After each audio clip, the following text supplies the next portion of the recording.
C. Joseph Vijay எனும் நான்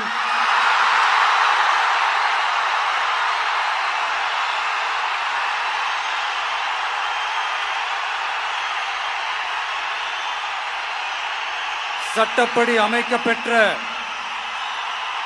இந்திய அரசியல் அமைப்பின்பால் உண்மையான நம்பிக்கையும் மாறா பற்றும் கொண்டிருப்பேன் என்றும்